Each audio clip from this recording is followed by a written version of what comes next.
time will hold us. Time erode us. We're wrangling children now. We are wandering where the wild wind blows. We are happy here 'cause the wild wind knows what we are.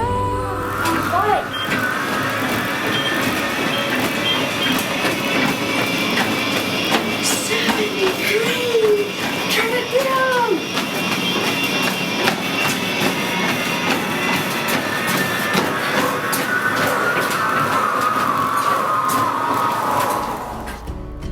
Babes with coats of arms.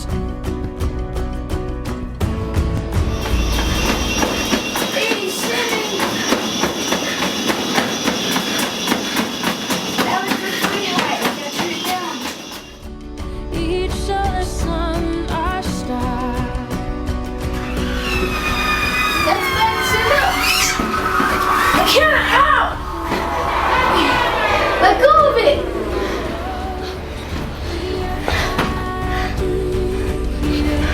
Cause the wild wind knows what we are. Orphans kingdoms. Orphans kingdoms.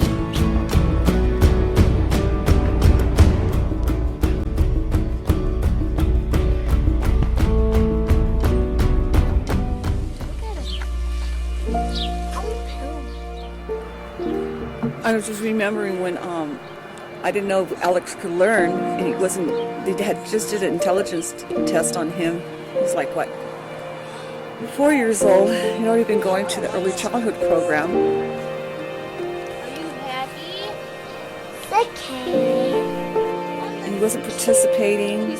Oh, we got the refrigerator box. Remember we had a refrigerator box?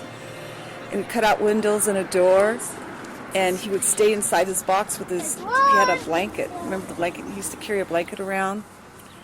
And they allowed me to put that in the classroom. And he did circle from the box. Alex, wait, you gotta stop. And he would, all the kids would sit in the circle and he stayed in his box. It was like a safe place. And little by little, he started answering questions about the circle time, like the calendar, and they would go over the letters and different shapes and stuff, and he'd answer from the box. This was early childhood. He was only like 4. I remember the first time he answered from the box. I came to pick him up, and they were so excited because he was answering from the box. And then he got to the edge of the door of the box. And he was participating from there and sat. And he wasn't up running around or having meltdowns. And little by little, he joined them in the circle, but he still wasn't getting a lot of the ideas about colors. And he liked blue. He'd always know what blue was. And I kept thinking, well, how am I going to teach him colors? So I remember one day I just did yellow all day. I put yellow shirt on him. We had the yellow plates and spoons. He used yellow. I took all the Legos and only played with the yellow Legos. I tried to show him how to build with the Legos, and I kept telling him about all day long about yellow school buses, yellow cars. I pointed out in the house all the different things that were the color yellow. He wouldn't say it. I couldn't get him to say the word color yellow. He'd say blue, or he wasn't interested.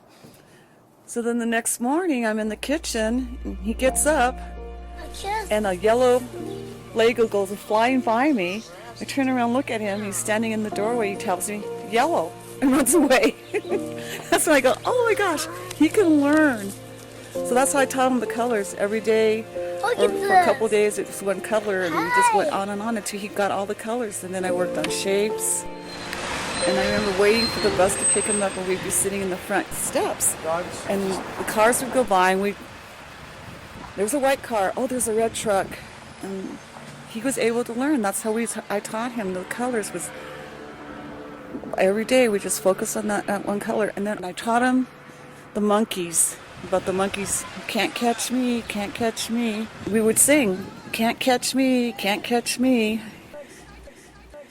He was so happy. He loved learning all those little sing songs. It's like all those things he should have learned when he was, emerging as a baby, as an infant, that we just kind of like bombarded him with all that stuff when he was 4 years old. I just remember just wanting so bad to protect both the boys, and knowing that they couldn't tell us what was really going on, but by their behaviors, like I knew something wasn't right. We don't know what it was, but it wasn't good. It was so hard because nobody was tracking this family. Nobody, understood the impact it was making on this kid, with no stimulation, all the abuse, and he didn't have the words to tell us what happened. Shake your booty. Yeah. Never watch me. Oh, shake your booty. Shake your booty. Papa. I remember taking him to therapy and the screaming and his loping. He'd just run away and just go in front of cars and just, he had no boundaries or any sense of limits. He went around and kicked in the basement windows, kicked all the basement. Every one of them was cracked or broken.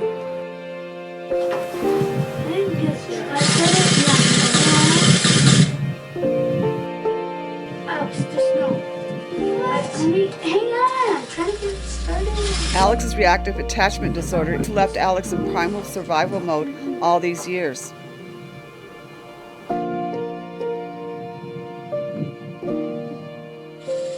Since his early childhood was filled with neglect and abuse, bonding didn't occur in his very early life with his mother.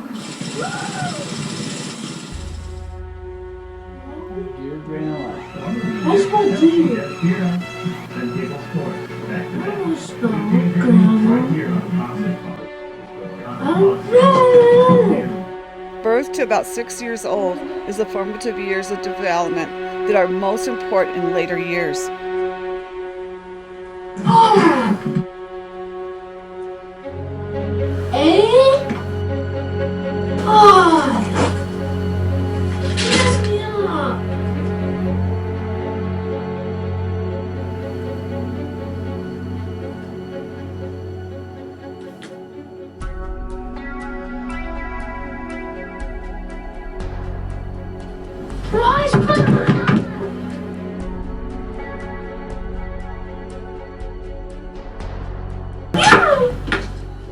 Alex's meltdowns became more violent as he got older.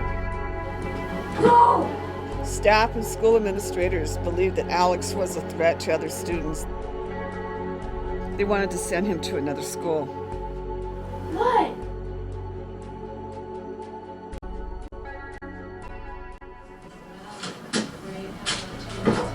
It takes a while, but Alex can eventually regroup to take on the task.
Get these, man.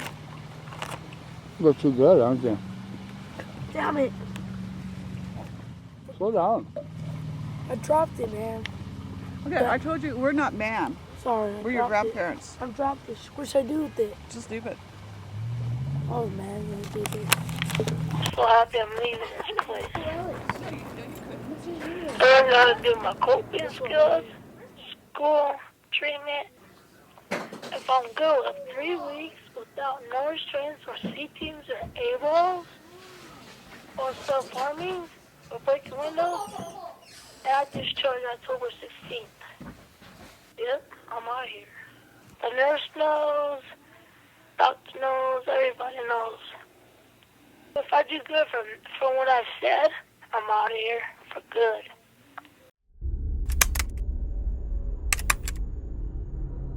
Because if I address it, he'll go off. So I couldn't even address it.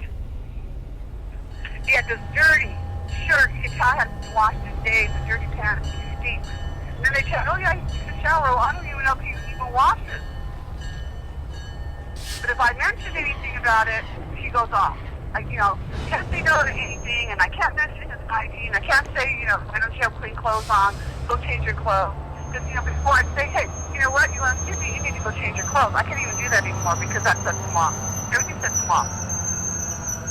He's worth the billy money in this cornfield. He gets that angry look, and his shoulders come up, and his arm is just so ready. Before you even have a chance to be away from him. Because sometimes you act like he can cut you, and they tell how long. This is what he did. He says, Grandma, can I talk to you? Because we're having a good time. I'm like, well, okay, sure. So we get close together, and he says, Grandma, I wanted to win. That wasn't part of the plan. If I'd take him to Wendy's, and I said it wasn't part of the plan. Why not? I go, because it's not part of the plan. We're supposed to do this. Well, what about next time? Well, we can talk about that after we're done with this. And then he says, what about next week? I says, so after we finish with this therapy, that we would talk about next week and maybe make plans. And then we'll talk about our plans for the next time I come. And I never said no. I just said it wasn't a plan. Got his shoes, he tells me he needs new shoes. I go, where's the shoes? I've got you. I'm not being mean. I'm just like, well, what happened to the ones Grandma got you already? And then he backs away, and then we're playing the game, and then all of a sudden he just explodes. He was walking towards me, and he had his arm kind of stiff, but I didn't think he was going to hit me, and then he just hauled up and hit me. He wanted to hit the other kids. He hit his one-on-one. He went after me. He hit his therapist. He was spitting at us. And I had asked him, I says, are you mad? Tell me with words. What are you mad about? And he was growling like a dog. And then he said all these obscenities, and he pulled his pants down and showed, went like this to me. Something I said to the therapist, he should have control over the game. The rules are rules. Why is it every time somebody gets to he gets to choose who gets what color ball? It seemed like we had gotten through all that, and now he's, it's like he's 4-year-old in a 14-year-old body. He gets to choose who gets to go first. He gets to choose what kid gets to play with us. It's like, giving him total control. If he doesn't get his way, he can't manipulate you. He can't, he can't get pleasure out of manipulating. Whatever it is that he wants, he resorts to that kind of behaviors. Each of us take a turn throwing our ball and see who can get the closest to the little white ball. No, but Alex gets to choose, give enough to your zone, and he goes to the, and at the end, he gets to choose who goes. But the thing is, don't give him the option. Just say, okay, since I'm a grown-up, I'm in charge, and this is how we're going to play the game. But if you don't just let Alex choose what he wants, then we don't even get to play the game. Then here we go again. So I'm like, we walk on eggshells, and everybody lets him have his way, and I'm like, this is ridiculous.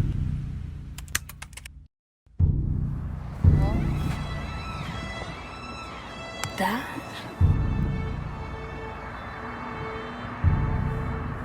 This is your fist. You can see where your fist will hit me right there.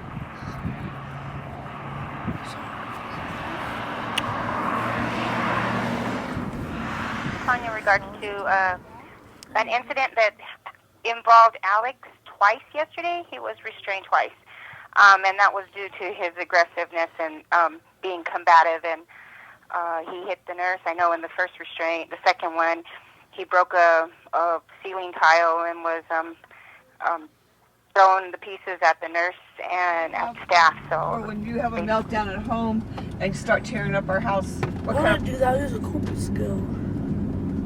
So what do we do when you start tearing up our house? I want to do it. Breaking faucets and water all over.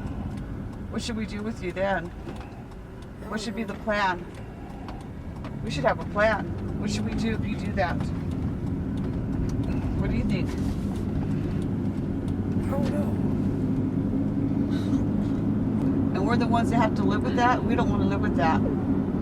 So what should the plan be? If you can't maintain like a person that wants to be part of our family and live with us, what should we do with you? Well, you must know something. Do we think we should have to live like that? Or another facility, maybe. Go to another facility? Yeah, maybe. It's about being a part of our family, a functional part of our family. It's about having good character.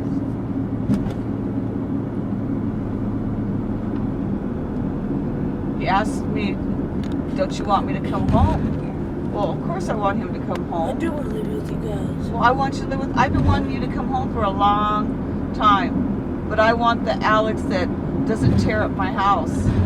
I want the Alex that is safe all the time.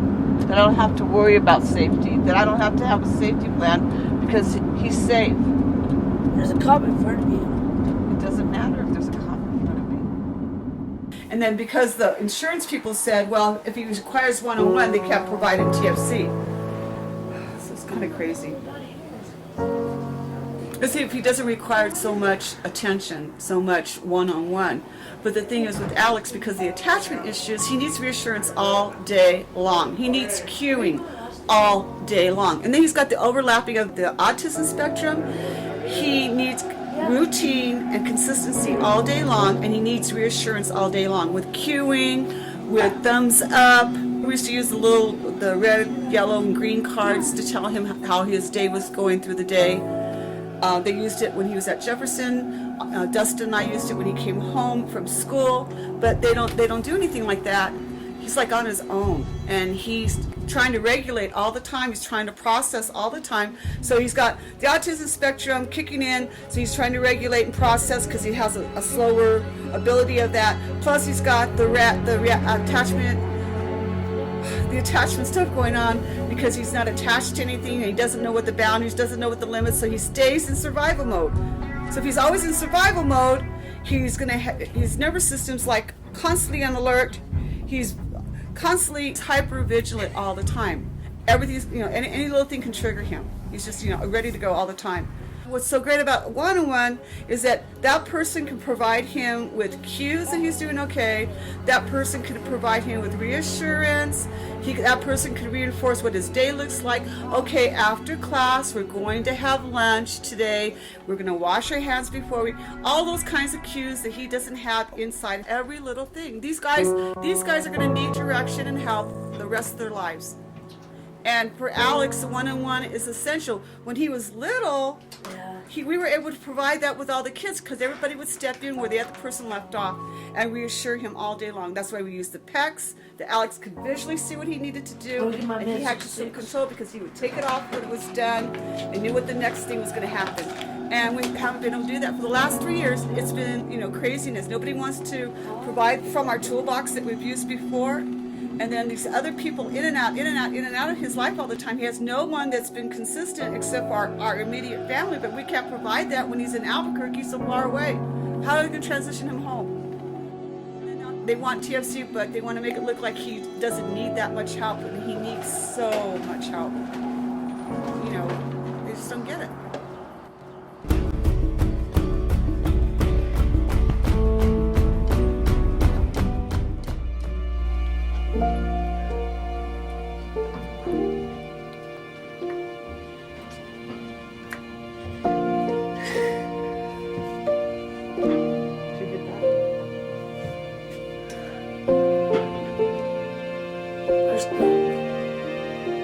Whoa!